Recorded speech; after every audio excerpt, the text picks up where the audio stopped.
La commune de Navarrenx, comme vous le savez, est située au centre du département des Pyrénées-Atlantiques, ancienne capitale du Béarn, et qui, depuis l'époque évidemment, a évolué sur le plan de son histoire, sur le plan de son évolution démographique, sur le plan aussi des activités économiques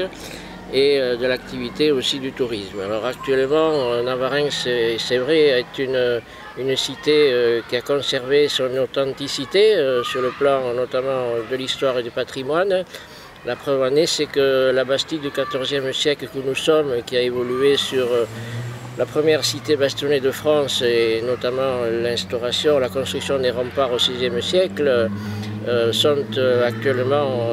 dans une authenticité parfaite, et la municipalité de Navarrenx, depuis maintenant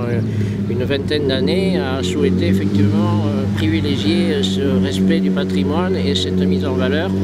C'est la raison pour laquelle des lourds programmes d'investissement ont été réalisés sur les remparts de la ville, qui, pour la petite histoire, on le qualifie, les remparts de Navarrenx, le petit Carcassonne du Béarn. Et de par le fait que l'enceinte bastonnée en sa longueur fait 200 mètres de plus que la cité de Carcassonne,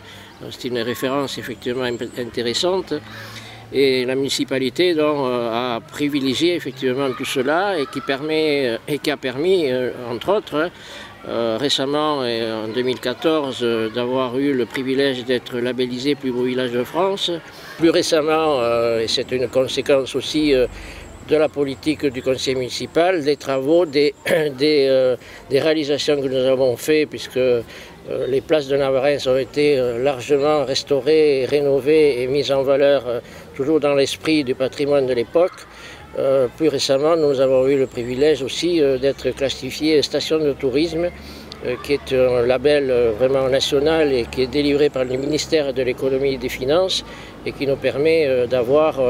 une notoriété supplémentaire qui met en valeur évidemment notre cité. J'invite évidemment tous les touristes et tous les habitants même du département qui ne connaissent pas encore Navarrenx de venir nous rencontrer. On sera là avec grand plaisir pour les accueillir.